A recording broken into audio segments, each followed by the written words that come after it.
সুপ্রিয় দর্শক আসসালামু আলাইকুম। আজকে আমি মচমচে বাঁধাকপি পাকোড়ার দুটি ভিন্ন স্বাদের রেসিপি শেয়ার করব।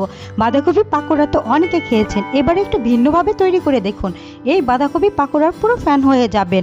বিকেলের নাস্তায় এই বাঁধাকপির পাকোড়াগুলো তৈরি করলে ছোট থেকে বড় সকলেই পছন্দ করবে। আশা করব প্রতিদিনের মতো আমার আজকের ভিন্ন স্বাদের বাঁধাকপির পাকোড়া দুটি রেসিপি আপনাদের কাছে সহজ লাগবে আর ভালোও লাগবে। যদি রেসিপি ভালো লেগে থাকে তাহলে আমার চ্যানেলটি সাবস্ক্রাইব করে রাখবেন নতুন নতুন ভিডিও পাওয়ার জন্য। রেসিপি শুরু করা যাক। প্রথমে একটি মিক্সিং বোলে নিয়ে নেব হাফ কাপ মসুর ডাল। এখন পরিমাণ মতো পানি দিয়ে দেব। পানি দিয়ে এখন ডালটাকে আমি ভিজিয়ে রেখে দেব 10 মিনিটের জন্য। 10 মিনিট পর ডালটাকে আমি পরিষ্কার করে ধুয়ে এখানে এনেছি। এখন আমি একটি ব্লেন্ডারে বিট করে নেব। ডালটাকে আমি পুরো বিট করব না, ডালটাকে আমি আধা ভাঙ্গা করে নেব। অন্য একটি পাত্রে আমি নিয়েছি এখানে বাঁধাকপিটাকে আমি কুচি করে কেটে নিয়েছি। এখন এর মধ্যে দিয়ে দিচ্ছি 1 চা চামচ লবণ। এখন হাত দিয়ে খুব ভালোভাবে কষলে নেব। হাত দিয়ে কিছুক্ষণ কষলে নেওয়ার পর বাঁধাকপি থেকে যে পানিটা বের হবে তা একটি সাইড হয়ে যাবে। এখন অন্য একটি বাটিতে বাঁধাকপিগুলোকে চেপে চেপে উঠিয়ে নিচ্ছি। তারপর এর মধ্যে দিয়ে দিচ্ছি আগে থেকে বিট করে নেওয়া মসুর ডাল। তারপর দিয়ে দিচ্ছি হাফ কাপ পেঁয়াজ কুচি, 2 থেকে 3টি কাঁচামরিচ কুচি, 2 টেবিল চামচ পরিমাণ ধনিয়া পাতা কুচি, 1 চা চামচ লবণ, 1 চা চামচ মরিচের গুঁড়ো, 1 চা চামচ হলুদের গুঁড়ো, হাফ কাপ বেসন, হাফ কাপ চালের গুঁড়ো।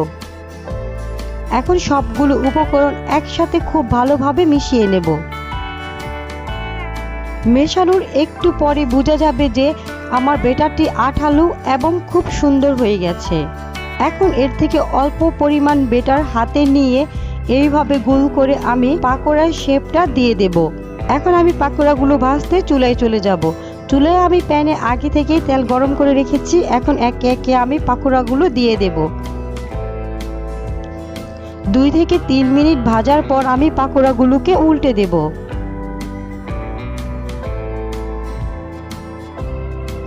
উল্টে আমি আরো 2 মিনিট ভেজে নেব। তারপর আমি আবারও উল্টে পাল্টে পাকোড়াগুলোকে ভেজে নেব। এই পর্যায়ে পাকোড়াগুলোতে খুব সুন্দর একটি কালার চলে এসেছে। এখন আমি পাকোড়াগুলো তেল ঝরিয়ে একটি ছাঁকনির সাহায্যে উঠিয়ে নেব। এইভাবে খুব অল্প সময়ে বিকেলের নাস্তায় এই মচমচে মজাদার পাকোড়াগুলো তৈরি করে নিতে পারেন। আশা করব প্রতিদিনের মতো আমার আজকের রেসিপিও আপনাদের কাছে সহজ লেগেছে আর ভালো লেগেছে। যদি আমার রেসিপি আপনাদের কাছে ভালো লেগে থাকে তাহলে আমার চ্যানেলটি সাবস্ক্রাইব করে রাখবেন। সবাই ভালো থাকবেন। আজকে আমি মাত্র 10 মিনিটে ভিন্ন স্বাদের তৈরি মচমচে বাঁধাকপির পাকোড়ার রেসিপি শেয়ার করব। বিকেলের নাস্তায় খুব অল্প সময় এই মচমচে বাঁধাকপির পাকোড়াগুলো তৈরি করতে পারেন। পরিবারের সকলেই পছন্দ করবে। তাহলে রেসিপি শুরু করা যাক। বিসমিল্লাহ। প্রথমে আমি বাঁধাকপিটাকে কেটে নেব।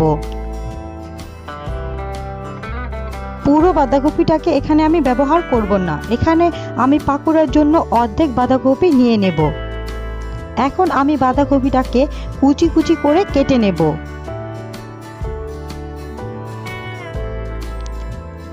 এইভাবে আমি বাঁধাকপিগুলোকে কুচি করে কেটে নিয়েছি। এখন এগুলোকে আমি একটি পাত্রে উঠিয়ে পরিষ্কার করে ধুয়ে নেব। এখন আমি এর মধ্যে দিয়ে দেব 1 চা চামচ লবণ। লবণ দিয়ে এখন আমি খুব ভালোভাবে বাঁধাকপিগুলোকে কষলে নেব। কষলে নেওয়ার ফলে এখান থেকে অনেকখানি পানি বের হয়ে যাবে। এখন চিপড়ে চিপড়ে আমি অন্য একটি বাটিতে নিয়ে নেব। এখন আমি পাকোড়া তৈরি করার জন্য বাঁধাকপির মধ্যে দিয়ে দেব একটি ডিম, হাফ কাপ পেঁয়াজ কুচি, 2 থেকে 3টি কাঁচামরিচ কুচি, 2 টেবিল চামচ পরিমাণ ধনিয়া পাতা কুচি।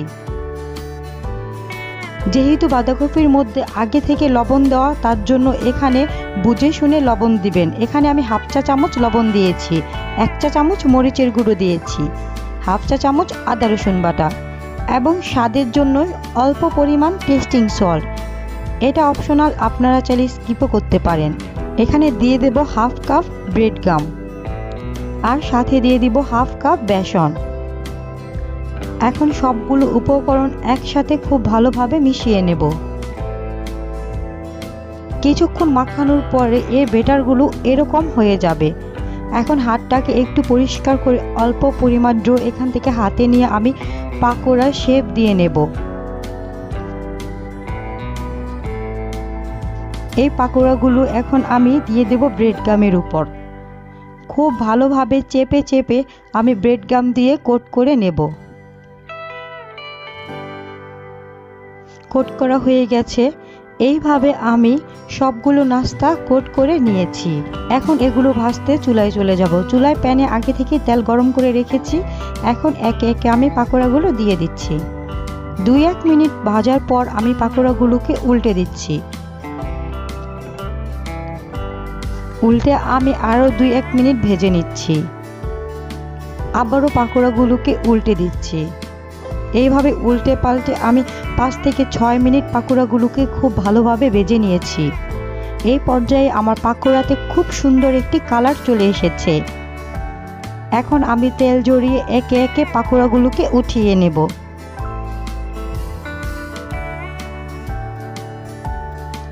এইভাবে খুব অল্প সময়ে বাড়িতে বিকেলের নাস্তায় এই পাকোড়াগুলো তৈরি করলে পরিবারের সকলেই প্রশংসা করবে। আশা করব প্রতিদিনের মতো আমার আজকের রেসিপিও আপনাদের কাছে ভালো লেগেছে আর সহজও লেগেছে। রেসিপি ভালো লেগে থাকলে আমার চ্যানেলটি সাবস্ক্রাইব করে রাখবেন আরও নতুন নতুন ভিডিও পাওয়ার জন্য। আজকে এই পর্যন্তই। সবাই ভালো থাকবেন। আল্লাহ হাফেজ।